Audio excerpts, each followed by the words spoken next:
Bonsoir tout le monde, bienvenue à la séance ordinaire du Conseil de la MRC sur Rocher-Percé, mercredi 9 avril 2025. Au niveau de l'ordre du jour, 1.1, ouverture de la séance et vérification du quorum. Nous avons quorum. Bonsoir tout le monde. Bonsoir. 1.2, lecture adoption de l'ordre du jour. 1.3, adoption du PV de la séance ordinaire du 12 mars 2025. 1.4, dépôt et approbation de la liste des chèques et des prélèvements pour la période du 13 mars au 4 avril 2025. 1.5, dépôt et approbation de la liste des comptes à payer au 4 avril 2025. 1.6, dépôt du rapport 2024 concernant l'application du règlement numéro 332-2021 sur la gestion contractuelle. 1.7, embauche d'un coordonnateur aux opérations aéroportuaires poste temporaire. 4.1, le Fonds Région et Ruralité, volet 2, soutien à la compétence de développement local et régional des MRC, dépôt et adoption du rapport annuel d'activité 2024. 4.2, protocole d'entente et lettre d'offre pour le FAE, le FLI et le FLS, autorisation de signature. 4.3, protocole d'entente et lettre d'offre pour le FAO, autorisation de signature.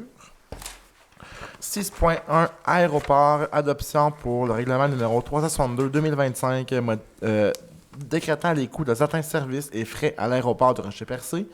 6.2, aéroport, mise à jour de l'analyse du potentiel commercial de l'aéroport à l'égard du transport de produits de la mer, octroi de contrat.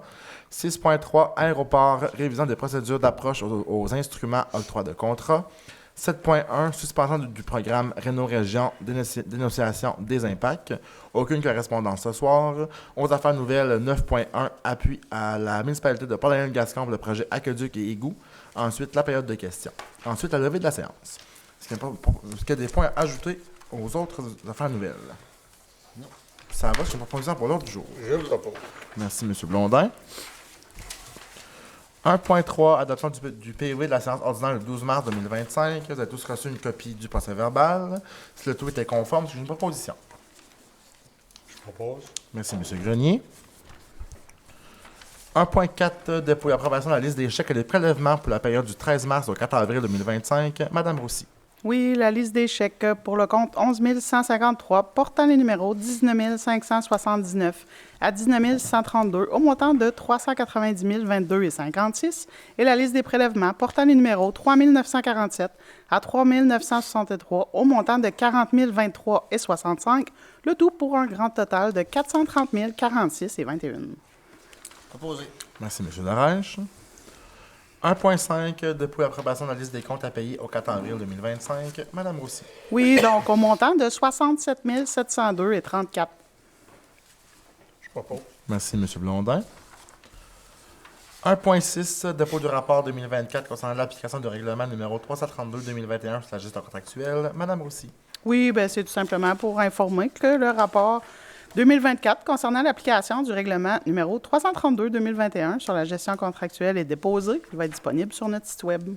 Merci, Mme Roussy. 1.7, embauche d'un coordonnateur aux opérations aéroportuaires poste temporaire. Madame Roussy. Considérant que le candidat remplit aux exigences du poste, considérant l'attitude et les aptitudes démontrées lors du processus de sélection, en conséquence, il serait proposé puis résolu que le Conseil autorise l'embauche de M. Patrick Parisé à titre de coordonnateur aux opérations aéroportuaires sur une base temporaire, et ce, à partir du 14 avril 2025. Est-ce que Je propose. Merci, M. Grenier. 4.1, le Fonds Région et Ruralité, volet 2, soutien à la compétence de développement local et régional des MRC, dépôt et adoption du rapport annuel d'activité 2024. Madame Roussy. Considérant que l'article 40 de l'entente du Fonds Région Ruralité, volet 2, stipule que la MRC doit adopter un rapport annuel d'activité et le transmettre à la ministre. Considérant que le rapport annuel d'activité 2024 relativement au Fonds Région Ruralité, volet 2, soutien à la compétence de développement local et régional, a été présenté aux membres du Conseil en séance de travail le 8 avril 2025. En conséquence, il sera proposé et puis résolu que le Conseil adopte par la présente le rapport d'activité 2024. Je le propose. Merci, M. Blondin. 4.2, protocole d'entente et lettre d'offre, autorisation de signature. Donc, on sent que M. Alain Langelier assure de façon intérimaire les responsabilités de conseiller aux entreprises et responsable des fonds d'aide aux entreprises, du Fonds local d'investissement et du Fonds local de solidarité. En conséquence, il serait proposé, appuyé et résolu que le Conseil de la MRC Rocher-Percé autorise M. Alain Langelier et ou Mme Christine Roussy, directrice générale, à signer tout protocole d'entente et lettre d'offre relativement au FAE, au FLI et au FLS. Proposé. Merci, M. Darèche. 4.3, protocole d'entente et lettre d'offre, autorisation de signature. Madame aussi. Considérant la nomination de Mme Cathy Contant, titre de conseillère en développement socio-économique et des affaires touristiques à AEQ et responsable du Fonds d'aide aux organismes FAO, il serait proposé, appuyé et résolu que le Conseil de la MRC autorise Mme Cathy Contant, conseillère en développement socio-économique et des affaires touristiques, et ou moi-même, Christine Roussy, directrice générale, à signer tout protocole d'entente et lettre d'offre relativement au Fonds d'aide aux organismes. Je le propose. Merci, M. Cyr. Ça va venir, M. Leboeuf. La prochaine. 6.1 Aéroport, adoption pour le règlement numéro 362-2025 décrétant les coûts de certains services et frais à l'aéroport de Rocher-Percé. Madame aussi. Oui, considérant qu'un avis de motion du présent règlement a été donné par M. Gilles Darèche, maire de la ville de Chandler, lors de la séance ordinaire du Conseil tenue le 12 mars 2025, considérant que le projet de règlement numéro 362-2025 a été déposé lors de la séance ordinaire du Conseil tenue le 12 mars 2025, considérant qu'une copie du règlement numéro 362-2025 a été remise aux membres du Conseil, considérant que ce règlement ne comporte aucune modification par rapport à celui déposé lors de la séance du 12 mars 2025, considérant que des copies du règlement ont été mises à la disposition du public dès le début de la présente séance.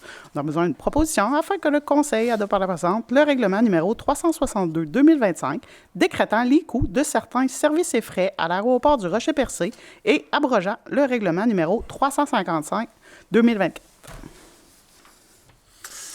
Je le propose. Merci, M. Leboeuf.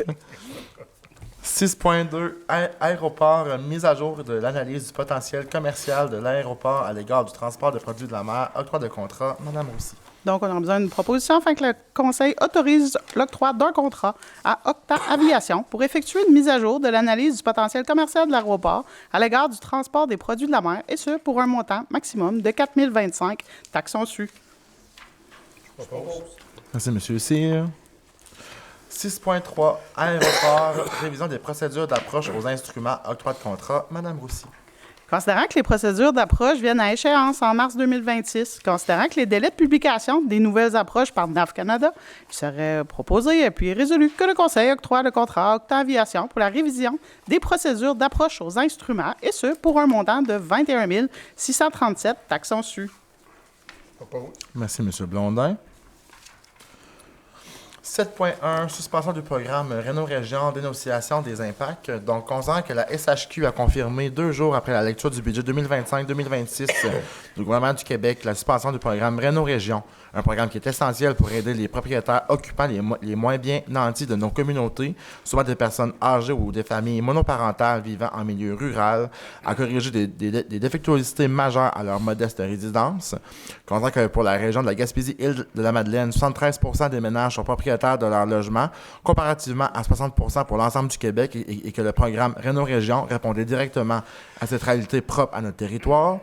Considérant que les investissements dans les logements sociaux, qui sont les HLM ou les suppléments au loyer, les PSL, ne rejoignent pas cette clientèle de propriétaires à faible revenu, pour qui le programme Réno-Région constitue l'un des seuls leviers disponibles pour demeurer dans leur domicile.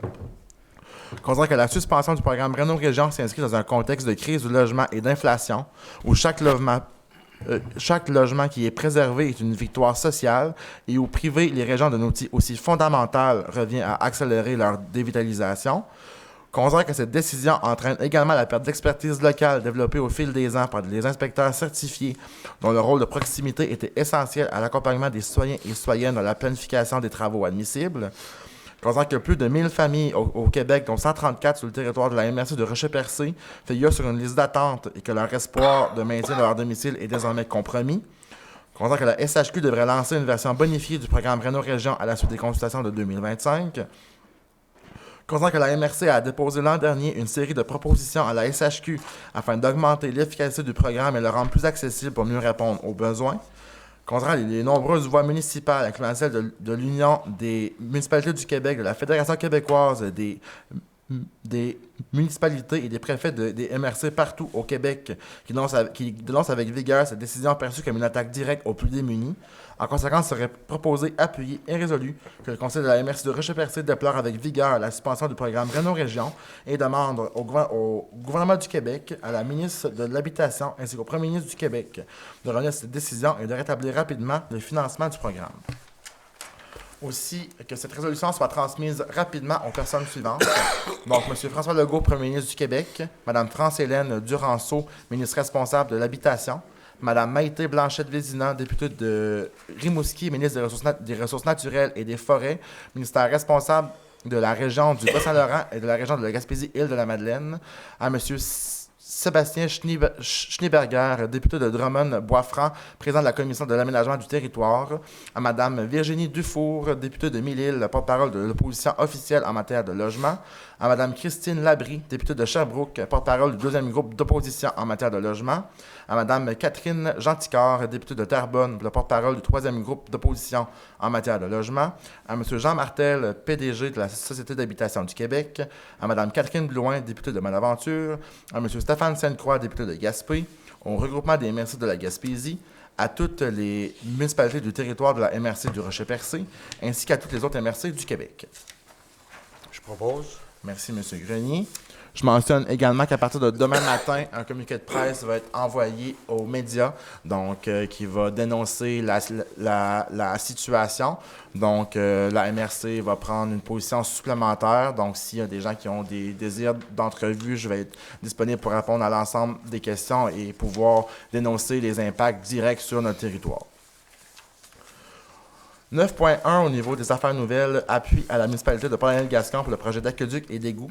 Donc, considérant que la majorité de la population du secteur Gascon est aux prises avec une contamination de leur installation individuelle d'eau potable, considérant que c'est un enjeu de santé publique, considérant que le ministère mentionne que cette problématique est jugée prioritaire dans une lettre adressée à la municipalité datée du mois de juin 2024, considérant que les coûts de travaux lors de l'ouverture des soumissions ont explosé comparativement aux dernières estimations en rapport avec les incertitudes économiques actuelles, considérant que la municipalité effectue présentement des démarches avec le ministère des Affaires municipales et de l'Habitation afin que ce dernier augmente sa participation financière pour en arriver à la réalisation du projet. En conséquence, serait proposé, appuyé et résolu que le conseil de la MRC de Rocher-Percé appuie la municipalité de Paul-Daniel-Gascon dans cette démarche auprès du ministère des Affaires municipales et de l'Habitation afin que le projet puisse voir le jour. Merci, M. Cyr. 9.2, modification au niveau de la date de la séance du mois de mai. Donc, pour la MRC, la date de la séance va avoir lieu le 14 mai au lieu du 21 mai. Donc, seulement vous aviser que le calendrier a été modifié. Nous sommes maintenant rendus à la période de questions. Est-ce qu'il y a des questions?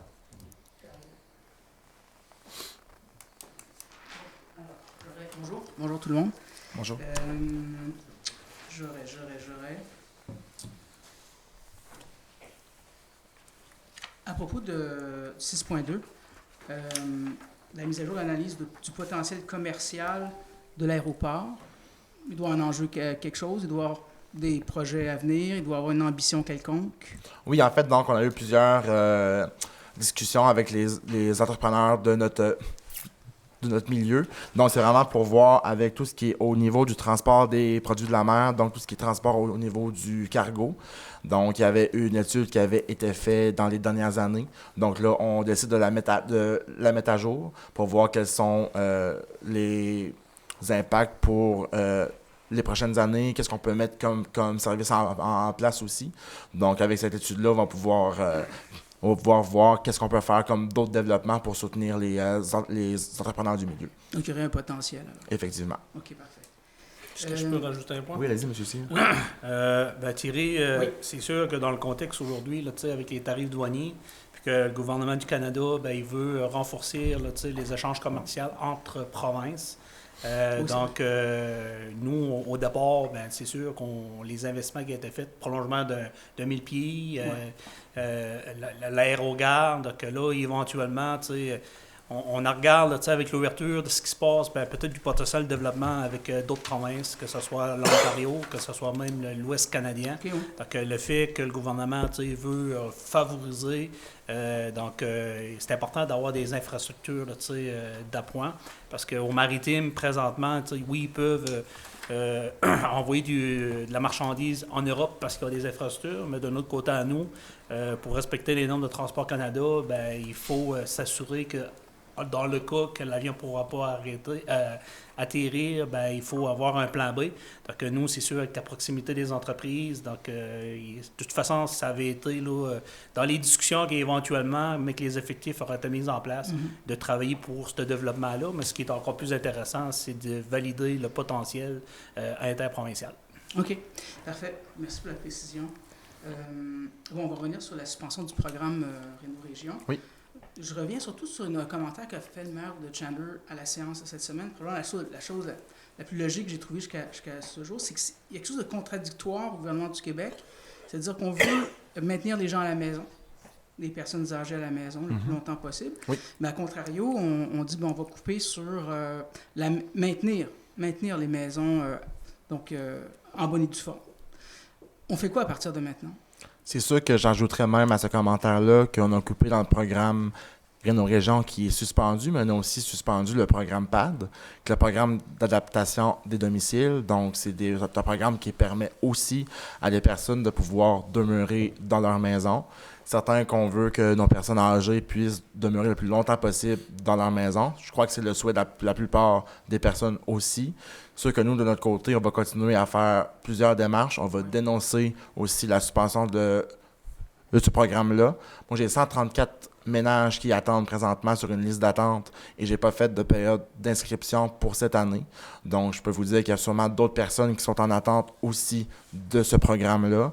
C'est un programme qui est attendu année après année, qui a un impact considérable pour notre milieu, tant au niveau des familles qu'au niveau des entrepreneurs aussi. S'il n'y a pas ces argents-là pour s'assurer que notre population puisse vivre dans des maisons qui sont adéquates, qui sont adaptées et qui sont sécuritaires. Parce qu'on parle de tout ce qui est défectueux majeur. On parle de toits qui coulent, on parle de fenêtres, on parle de tout ce qui est travaux majeurs. Donc, c'est essentiel pour qu'on puisse conserver un parc immobilier qui est décent. On sait que la crise du logement est quand même assez présente. Donc, c'est un peu contradictoire le fait qu'on veut garder les gens dans leur milieu, mais on fait tout pour les empêcher un peu. On demande à Québec de revenir sur sa décision. Effectivement, nous, on veut que Québec remette le programme Réno-Région avec un budget qui va être disponible. Donc, je vais avoir la chance dans les prochaines semaines. Je m'en vais dans le coin de Lévis à la FQM. Il va y avoir certains ministres qui vont être là aussi. Je m'en vais à la fin mai au niveau de l'Assemblée des MRC aussi. Il va y avoir d'autres ministres qui vont être présents. Donc, je vais les aborder, leur poser des questions, s'assurer qu'on puisse remettre ce programme-là le plus rapidement possible parce qu'il est nécessaire et il est essentiel. Juste une dernière question là-dessus. Est-ce que la députation ici, vous l'avez rencontrée? C'est sûr que là, actuellement, ça l'a sorti quand même tout chaud avec le nouveau budget. C'est sûr que moi, j'ai pu appeler les 2 députés pour leur faire part de mon mécontentement, leur faire part que ça ne fait pas de bon sens. C'est sûr que là, actuellement, je les laisse travailler un peu de leur côté pour qu'ils puissent faire l'ensemble des démarches. Mais sachez que je vais continuer à les appeler puis à travailler avec eux pour que ce programme-là puisse revenir le plus vite possible. Okay. Maintenant, du côté de Parnell Gascon, il y a une résolution. Pourquoi il y a un problème, donc? Il y a un problème quelconque ou on redemande l'appui? On redemande l'appui de la MRC. En réalité, on avait un estimé des coûts du projet, environ 44 millions. On avait quand même sur la table une aide financière gouvernementale de l'ordre de 41 millions. Mais le plus bas soumissionnaire, c'est 51 millions. Ça fait qu'il y a une grosse différence, là. Ouais. C'est sûr et certain. Ça fait que présentement, on fait des démarches avec les fonctionnaires, les hauts fonctionnaires du ministère des Affaires municipales. J'ai également demandé une rencontre virtuelle avec le cabinet de la ministre des Affaires municipales. C'est sûr que entre 41 millions d'aide financière, 51, c'est un 10 millions. Ça fait que 10 millions pour la population de Gascon, une population vieillissante, puis ça va être dur à absorber. Donc c'est sur la glace en ce moment en attendant? C'est sur la glace. On a quand même 3 mois pour octroyer le projet, pour octroyer la soumission, mais ce qui arrive, c'est que c'est ça. On va utiliser le plus rapidement possible le temps pour se mettre en contact avec les gens du ministère des Affaires municipales en espérant une bonification de l'aide financière. Bien, j'ai une dernière question là-dessus. Il y a eu combien de soumissionnaires? Il y avait 7 soumissionnaires. OK. Sur les Mais c'est 7, quand ça, même, c'était le plus prix de bas? 51 millions est quand même un prix qui fait du sens dans le sens que il y avait 4 soumissionnaires à quelques centaines de milliers de dollars près, là, du 51 millions. Là. D'accord. OK. J'aurais 2 autres sujets, Monsieur Oui. le préfet. Le train, Québec a coupé sur le financement du train. Il n'est pas dans le PQI, il faut dire. Donc, pour l'instant, il ne va pas à Gaspé. Pour le moment, c'est sûr que moi, j'ai eu certaines rencontres avec le MTQ aussi, qui me dit qu'ils sont retournés à la table à dessin. Donc, il y avait certains enjeux parfois au niveau de l'établissement, de quelle façon on va pouvoir le faire. Est-ce que les travaux ont été surévalués? Donc, on sont un peu retournés à pouvoir évaluer de quelle façon ça va être fait. C'est sûr que eux, ce qu'ils nous mentionnent, c'est que le train va se rendre jusqu'à Gaspé. À quel moment, on ne sait pas, OK. mais ils nomment qu'il va finir par se rendre. Vous gardez espoir, donc. On garde espoir, on continue à pouvoir faire certaines démarches à ce niveau-là aussi, donc on garde contact avec eux. OK, dernier sujet, ça concerne la Caisse populaire de Percé qui doit annoncer la fin des... On met la clé sous la porte à partir du 2 mai. C'est pas la seule municipalité qui l'a vécu dans Rocher-Percé, dans Pointe-Chandler et Gascon. Ils l'ont aussi vécu. Je me souviens qu'on avait largement couvert ces événements-là. C'est autour de Percé de subir les offres de l'institution bancaire. On fait quoi comme MRC? Comment on reçoit cette nouvelle-là? C'est sûr que c'est encore une autre mauvaise nouvelle pour les services aux citoyens. C'est sûr qu'on va continuer de pouvoir demander, nous, d'avoir accès à des services qui sont de proximité, qui sont accessibles pour tout le monde. Certain qu'il y a eu certaines rencontres actuellement avec la Caisse de Jardin. Il y a eu certaines discussions aussi avec les maires qui sont sur ce territoire-là. Il y a les entrepreneurs qui sont appelés aussi. Certaines personnes au niveau de la population qui ont été contactées aussi. Donc, c'est sûr que nous, on va continuer l'ensemble des démarches pour essayer de comprendre qu'est-ce qui se passe actuellement, pourquoi on coupe ces services-là qui sont essentiels, puis on va garder un œil là-dessus. Oui, parce que je parlais à la table régionale de concertation des personnes âgées de la Gaspésie-les-Îles qui me disaient « Je vais rester vigilante parce que je ne sais plus c'est quoi la prochaine réforme. Effectivement. Donc, on reste vigilant, alors. Oui. Parfait. Merci, M. le préfet. Merci beaucoup. Peux-tu rajouter un point? Oui, vas-y, M. Cyr. Supervisé, il y a un point qui n'a pas été abordé, là, mais ce que je veux, étant donné qu'on est dans les élections fédérales, c'est que, comme vous le savez, on a un grand territoire, puis je sais qu'il y a 2 débats présentement. Fait que, il y en a un qui est prévu à Sainte-Anne-des-Monts, puis un aux Îles-de-la-Madeleine. Fait que dans ce contexte-là, le consensus là, du Conseil des maires hier, c'est que on a sélectionné des questions très, très précises, OK, ouais. dans lesquelles qui vont être acheminées là, aux candidats. Puis on va leur demander aux candidats de répondre à ces questions-là, parce qu'il y a des questions que je pense qui touchent l'ensemble des MRC, c'est des préoccupations. Donc nous, on est des citoyens dans lesquels il y a des préoccupations.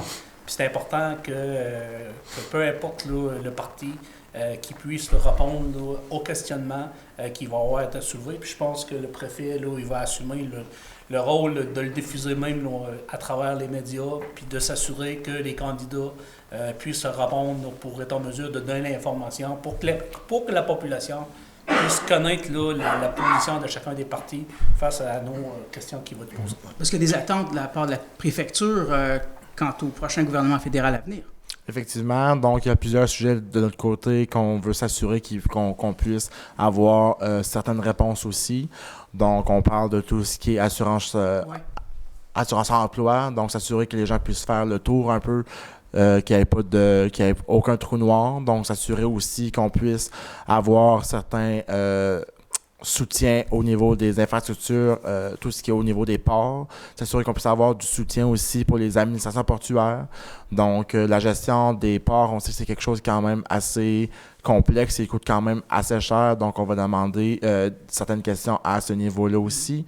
Tout ce qui est accès aux services de proximité aussi, les banques alimentaires, tout ce qui est le logement, tout ce qui est rapport avec les services directs à nos citoyens, tout ce qui est réseau cellulaire aussi.